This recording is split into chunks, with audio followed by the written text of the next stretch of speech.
안녕하세요. JD부장부서의 소장 조도입니다. 오늘은 시장은 오르기로 작정한 모양이라는 주제로 말씀드리도록 하겠습니다. 2023년 2월 15일 수요일 시장입니다. 유튜브 멤버십에서는 최근 JD부장부서 투자 현황에 대해서 알 수 있습니다. 관심 있으신 분들은 동영상 아래 댓글 링크를 참조해 주시기 바랍니다. 2023년 2월 JD부장부서 21기 공지합니다. 주식 강의는 이번 주 일요일까지 모집을 하니 관심 있으신 분들은 동영상 아래 댓글 링크를 참조해 주시기 바랍니다.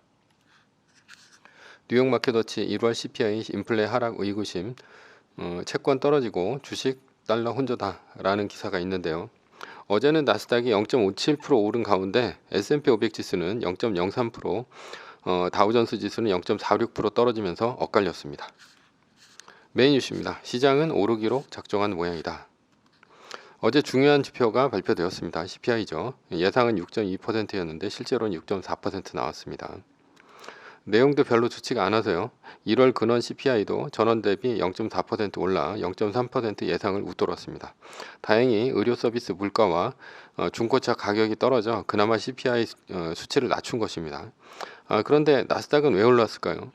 지난달 CPI가 6.5%이니 6.4%라면 낮아지는 추세 아니냐? 그래서 올랐다고 합니다. 그러나 사실 말이 안 되죠.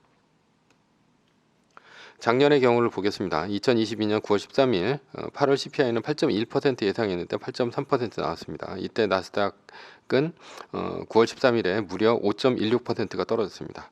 겨우 0.2% 높았는데 말이죠. 오늘과 같이. 2022년 10월 13일 9월 CPI는 또 어땠습니까? 8.1% 예상했는데 8.2% 나왔습니다. 이때도 14일에 마이너스 3%가 떴습니다. 13일에는 좀 오르긴 했지만 말이죠. 겨우 0.1% 높았는데 말입니다.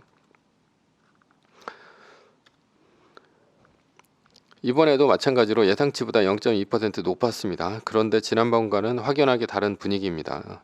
파월 의장이 FOMC에서 디스플레이 인플레이션 얘기를 하고 이제는 물가는 별로 신경 안 쓴다는 분위기입니다.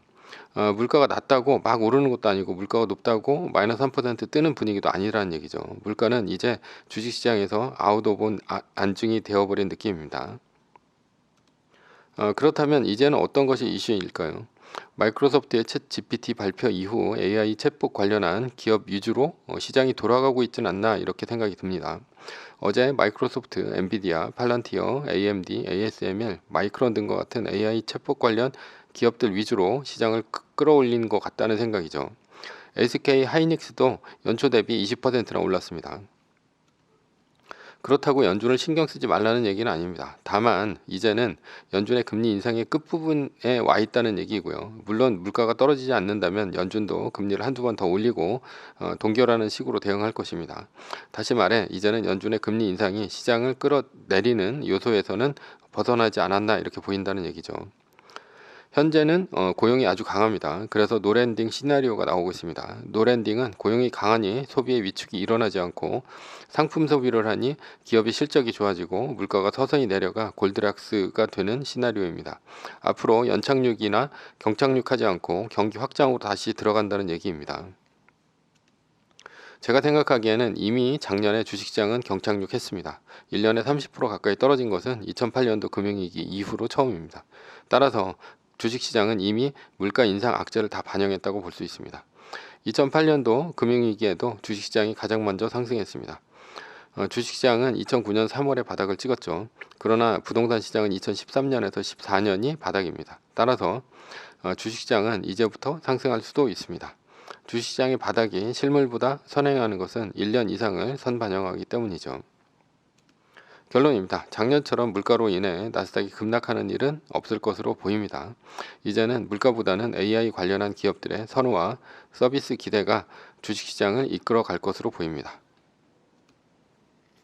매뉴얼입니다. 세계 1등 주식은 전고점 대비 2.5% 떨어질 때마다 마이너스 10%씩 팔면서 리밸런싱을 하다가 나스닥 마이너스 3%가 뜨면 말뚝을 박는 것입니다. 그러다 반등이 시작되면 V자 반등 리밸런싱을 하면 됩니다. 자세한 내용은 JD 부장부터 다음 카페를 참조하시거나 동영상 밑에 리밸런싱 말뚝 받기 댓글 링크를 참조하시기 바랍니다. 전자는 세계 1등 주식은 우상해야 합니다. 매뉴얼을 지키며 세계 1등에 투자하면 매년 25%의 복리로 10년간 10배, 20년간 100배로 재산을 불릴 수도 있습니다. 위의 상황은 매뉴얼일 뿐입니다. 따를 사람은 따르고 참고할 사람은 참고하시면 됩니다. 주식을 사고 파는 것에 대한 모든 책임과 이득은 본인에게 있습니다. 매뉴얼을 지키려면 머리를 쓰지 말고 머리를 쓰려면 매뉴얼 지키지 맙시다.